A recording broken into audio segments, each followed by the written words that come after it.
자, 한 주간 정치 이슈 짚어봅니다. 정치인사이드 부경대학교 차재건 교수 함께합니다. 교수님 안녕하세요. 네, 안녕하십니까. 네, 교수님 지금 한일 정상회담이 열리고 있죠. 12년 네네. 만입니다. 네, 윤석열 대통령과 기시다 후미오 일본 총리가 도쿄에서 만났는데 강제 동원 배상 해법 이행을 비롯해서 안보, 경제 분야 협력 등이 논의될 것으로 보입니다. 네네. 교수님 보시기에 성과가 좀 날 것 같습니까? 어떻게 보십니까? 저는 눈에 보이는 성과, 그러니까 저희들 국민들의 눈높이에 맞는 성과를 가져오기는 굉장히 좀 어려울 거다 그렇게 봅니다. 그런데 네. 강제동원 배상 해법에 관해서는 이미 이 대통령이 방향을 밝혔고요. 강제동원 배상하고도 우리가 제안했던 방식으로 하고도 그걸 되돌릴 수 없게 불가역적으로 만들겠다라고 하는 확고한 의지도 보였고, 그래서 그건 아마 일본 방식대로 갈 거고요. 일본은 그에 대해서 더 어떤 사죄를 안 할 가능성이 저는 매우 높다고 봅니다. 내정국이 드는 정도를 그냥 개선하겠다 이 정도의 입장 표현 더 이상을 받아내기는 좀 쉽지 않을 거고, 일본은 또 그렇게 해줄 굳이 이유도 없게 이제 저희들이 해버렸기 때문에 네. 저는 그런 부분에서 레버리지가 전혀 없다라고 보는 거고요. 안보 부분은 저희들이 잃을 게 오히려 더 많다라고 봅니다. 근데 지소미아 같은 거는 저희들이 그걸 갖고 있는데 그거 아마 내주게 될 거고요. 경제 분야 같은 경우는 결국은 이제 화이트리스트 같은 거 지우고 이런 부분들인데, 이건 이미 저희들이 충격을 다 받을 대로 받고 우리 나름대로 대책을 마련한 부분들이 있기 때문에 네. 경제 분야 일본 협력이 우리 경제에 얼마만큼 큰 플러스 알파가 되느냐, 이 부분에 대한 것도 사실은 물음표가 던져질 수 있는 부분이어서 저는 기본적으로 저희들이 지금 이렇게 몸을 숙이고 들어가가지고 한미일 동맹체제 안에서 일본이 전면에 나설 수 있게 도와주는 것에 비해서 저희들이 받을 수 있는 건 저는 거의 없다. 그래서 저희들이 거의 저는 한일 국교 정상화 이후에 최대의 결정을 한 건데, 네. 그것에 비해서 우리가 받을 게 뭔지는 정말 상상하기가 좀 어렵다. 그런 계산이 안 된다. 그런 생각입니다. 네, 교수님께서 방금 몸을 숙이고 들어가서라는 표현을 하셨는데 그거 한마디로 굴종이라고 말씀하시면 됩니다. 네, 그 강제동원 이슈 관련해서 지금 국내 여론은 비판 여론이 많잖아요. 국민들이 네네. 걱정을 많이 하는 것 같아요. 국민들 입장에서는 걱정이 안 될 수가 없는 거죠. 왜냐하면 아까 말씀드렸듯이 한일 국교 정상화 이후에 이렇게 대일 정책이 급변하는 것을 목격한 적이 없습니다. 네. 그건 근데 보수 정권이 들었든 진보 정권이 들었든 적어도 일본에 대한 것만큼은 굉장히 어떤 선을 지켜왔는데, 이번에는 이 선을 넘어버린 거고, 사실 우리나라 대일 외교에 있어서 우리가 항상 우위에 설 수 있었던 것은 네. 저는 중요한 레버리지가 과거라고 생각을 합니다. 그 과거를 갖고 우리는 일본을 컨트롤할 수 있는 부분들이 있었거든요. 그러니까 그걸 사실은 내팽개치고 내려놓는 거기 때문에 그 이후에 일본이한테 저는 날개를 달아줬다고 봅니다. 네. 날개를 달아준 일본이 어디까지 날아갈지는 이제 두고 보시면 될 것 같습니다. 그러니까 국민들 입장에서는 어떤 사회적 합의도 없이 그렇게 중요한 결정을 4년 남은 이제 이 정부에서 해버렸다. 이 부분을 참 납득하고 받아들이기가 쉽지 않은 거죠. 또 다른 이슈가 69시간제 허용 부분이었습니다. 네네. 근로시간 개편안이 논란을 빚고 있는데 열흘 만에 오늘 대통령실 입장이 나왔습니다. 네네. 윤 대통령은 주 60시간 이상은 무리라는 생각을 갖고 있다라고 밝혔는데 2030 세대들의 여론이 악화되니까 진화에 나선 것 같습니다. 어떻게 보세요? 네. 저는 대통령이 왜 이렇게 톤다운을 하시는지 솔직히 이해가 안 갑니다. 왜냐하면 후보 시절에 윤 대통령이 네. 게임 업계들 이제 애로사항들을 천취하면서 네. 그때 게임 업계들 보면서 그래서 120시간 정도 일할 수 있게 해줘야 된다 이렇게 말씀을 하셨던 거에 비하면 69시간이면 사실 주 69시간이 그 120시간의 절반밖에 안 되는 거 아닙니까? 그렇죠. 그런데 그걸 갖고 이렇게 왜 꼬리를 내리시는지 모르겠습니다. 그리고 저는 기본적으로 이게 MZ 세대들이 네. 장시간 노동을 대단히 싫어하는 그런 세대입니다. 그건 이미 저는 고용노동부가 지난해 자체 설문조사 한 거에서도 드러나는 거거든요. 네. 가장 원했던 것들이 노동시간 주 42시간 정도를 원했던 겁니다. 그런 것들 다 알고 있으면서도 지금 69시간을 내놓은 건데, 네. 저는 지금 와서 왜 입장을 바꿀까? 결국은 저는 이제 MZ 노조가 딱 반대하니까 더 이상 끌고 갈 명분이 탁 막혀버리는 거죠. 그 속에서 저는 대통령실과 대통령과 그다음에 고용노동부가 다 일치 단결해서 이 협의를 이끌어 놓고 이제 대통령은 빠지는 거죠. 어디 보면 정말 저는 조금 어떻게 보면 좀 비정하다 이렇게 봅니다. 결국은 모든 화살은 네. 마치 고용노동부 장관이 잘못한 것처럼 그렇게 비춰지고 있는 모습으로 만들어가고 있는 거죠. 네, 이게 뭐가 문제냐면 이 정책을 내놓을 때 뭔가 소통이 안 되는 느낌이 계속 들거든요. 어떻게 보세요? 이 소통의 문제가 저는 확실히 있는 소통을 것 안 같은데. 했다고 볼 수 없습니다. 그러면요. 저는 이거 완전히 데자뷰입니다. 사실은 저희들이 지난 초대 교육부 장관 중에 박순애 장관을 저희들이 교체할 때 네. 그때하고 데자뷰 상황에 가깝다고 보시면 됩니다. 그때도 박순애 장관의 개인의 저는 생각이었다고 보기 어렵습니다. 그건 대통령실하고 충분한 협의가 됐을 가능성이 매우 높은데 문제는 국민적 저항을 사회적 합의라고 하는 건 국민 여론이 어떤지 그런 것들을 다 보고 저항의 강도들 이런 거 다 계산하고 나서 최종적인 결정을 해야 되는데 네. 그런 어떤 사회적 합의를 위한 사전 작업 없이 그냥 내뱉는 거죠. 그리고 그 책임은 저는 주무부 장관한테 돌리는 방식으로 계속 일을 하고 계신 겁니다. 그게 마치 불협화음처럼 비치는데 저는 불협화음의 결과가 아니라고 봅니다. 네. 저는 대통령실이 갖고 있는 자기 책임의식이 부족한 거고 책임지겠다는 생각이 전혀 없는 걸 보여주는 거다. 그렇게 봐야 되는 거죠. 네, 이런 모습들 때문에 그런지 최근에 대통령 지지율이 내려갔어요. 그렇죠? 네네.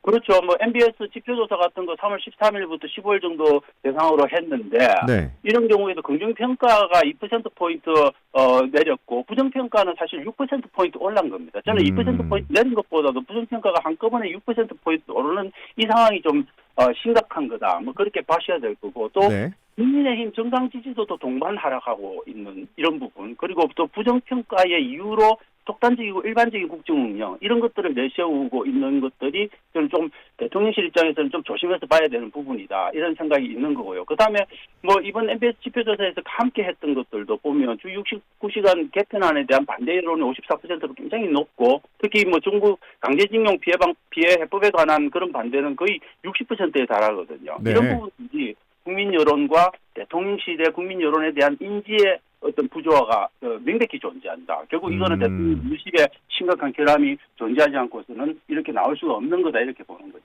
자, 여기서 멈추지 말고 좀 더 깊게 들어가 보죠.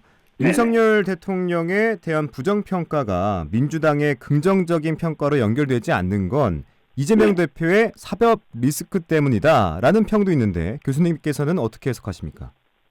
저는 사법 리스크가 실존하는가에 대한 물음을 좀 던질 필요가 있다고 봅니다. 실존하는가에 대한 대표 물음. 사법 리스크는 네. 사법 리스크 자체가 실존한다 하면 네. 이재 대표가 범죄를 적시할 수 있는 어떤 구체적인 정황들이 짝짝짝짝 나와야 됩니다. 네. 그런데 지금 사실 구체적인 정황들이 전혀 안 나오고 있고요.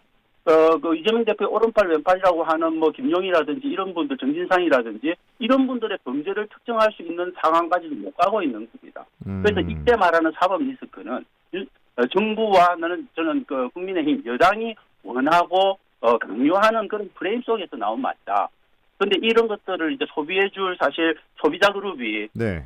비명계라든지 아니면 김명계 안에서도 신념의 정도가 약한 부분에 충분히 이게 셀링 포인트가 되는 거죠.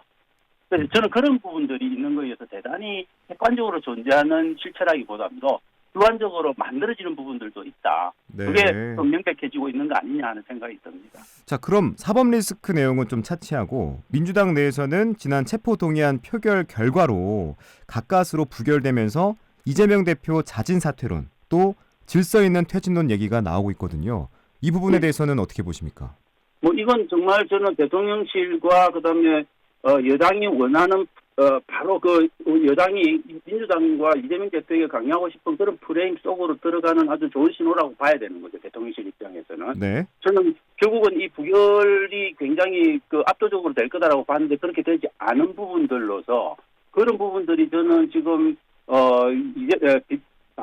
비명계와 친명계 사이에 어떤 간극들을 지금 만들어내고 있고 심지어 최근에는 이제 친명계 안에서도 뭔가 질서 있는 퇴진이 필요하다라든지 자진 사퇴가 필요하다 이런 것들이 만들어지고 있는데 이 목소리는 저는 조금씩 더 커질 가능성이 굉장히 많지 않을까. 그래서 지속적으로 자진 사퇴를 압박하는 프레임이 저는 가해질 가능성이 있고 그 속에서 저는 다시 한 번 더 체포동의안이라든지 이런 것들이 또 강요될 가능성 그런 것들이 있기 때문에 이 사법 리스크는 계속 커져나갈 가능성이 있는 거다. 그런데 결국은 이 커지고 있는 사법 리스크는 어떻게 보면 민주당이 어떻게 대응하는가에 따라서 저는 이 리스크가 될 수도 있고 새로운 기회가 될 수도 있는 가능성도 충분히 있다. 그래서 민주당 고민을 좀 많이 해볼 부분이다. 그렇게 생각을 합니다. 왜냐하면 세상의 어떤 방어라고 하는 게 꼭 좋은 것만이 아니거든요. 공격을 하다 보면 그 자체가 방어가 될 수 있는 부분들이 있기 때문에 네. 이제 민주당이 단계를 해가지고 만약에 두 차례 이제 정부 여당이 공격을 할 거 아닙니까? 그럼 그런 공격을 제대로 좀 효과적으로 저는 방어해낼 경우에는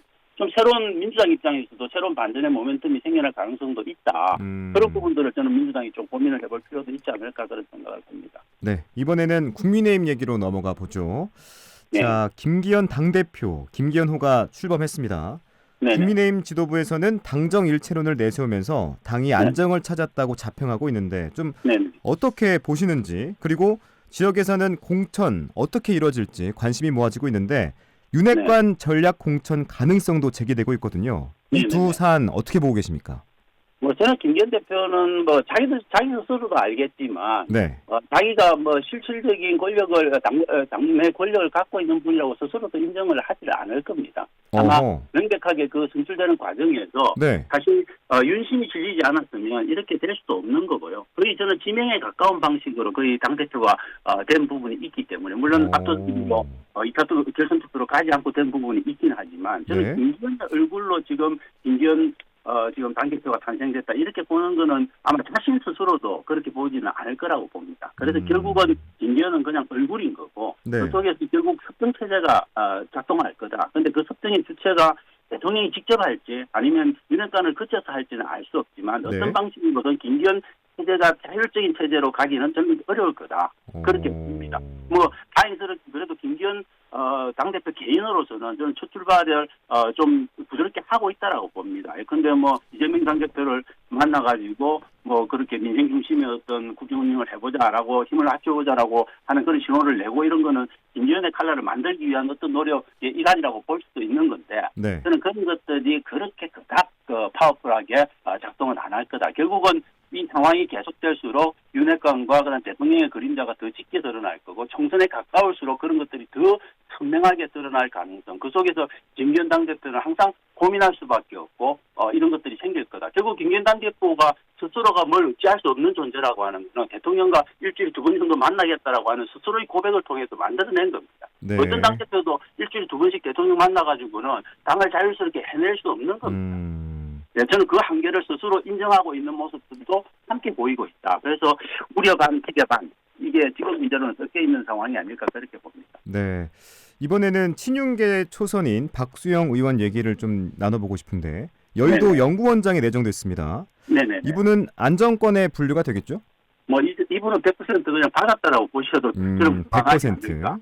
왜냐하면 네. 저는 실질적으로 뭐 근데 친윤계를 떠나서 실질적인 권력에 가장 가까이 가 계신 분 중에 한 분이다. 그래서 이런 분들을 적어도 김기현 당대표 체제에서는 이런 분들을 떨어뜨리고 할 수 없는 거고 네. 결국 이런 분들과 그다음 검사 출신의 지금 입에 오르내리는 이런 분들을 당의 공천의 전면에 내세우고 힘없는 초선이나 아니면은 비윤계의 어떤 다선 의원들 이런 부분들을 조금 솎아내는 그런 어떤 방식으로 부산의 국민의힘 공천 그림은 그려지지 않을까. 저는 중심의 박수영이 아마 서게 될 거다 그렇게 봅니다. 네. 자, 그러면 이번에는 부산 지역 의원 중에 비윤계로 분류되는 후보들은 누구라고 보십니까? 비윤계라고 뭐 전부 다 친윤계이고 싶으신 상황일 겁니다. 지금 이렇게 김기현 당대표 체제로 가기 때문에. 그렇지만 저는 비윤계라고 하면 하태경 의원 하태경 정도 의원. 네. 뭐 쉽게 조금 비윤계라고 이야기할 수 있을 거고 또 뭐 자기 스스로는 친윤계로 가고 싶지만 절대 친윤에서 받아들이지 않을 부분은 이제 조경태 의원 이런 부분들은 아마 다선이긴 하지만은 조금 비윤계로 분류를 해야 되지 않을까. 뭐 저는 그렇게 그 정도 생각하고 있습니다. 네. 이진복 정무수석은 동래구 복귀 가능성 어떻게 보십니까? 100% 복귀하신다고 봐야 돼요. 100%. 물론 동래구 상황이 이제 네. 저희들이 선거구 획정이 어떻게 되는가에 따라서 동래구가 분구대가 될 수도 있고 네. 그런 복잡한 상황이 있지만은 저는 분구가 되든 분구가 되지 않든 지금 현재 동래구에 있는 현역 의원이 갖고 있는 정치적 중량감 이런 것들이 굉장히 약한 부분이 있기 때문에 저는 뭐 아주 쉽게 복귀할 가능성이 있다 그렇게 봅니다. 네. 오늘은 여기까지 듣겠습니다. 지금까지 부경대학교 차재건 교수와 함께했습니다. 교수님 오늘 말씀 고맙습니다.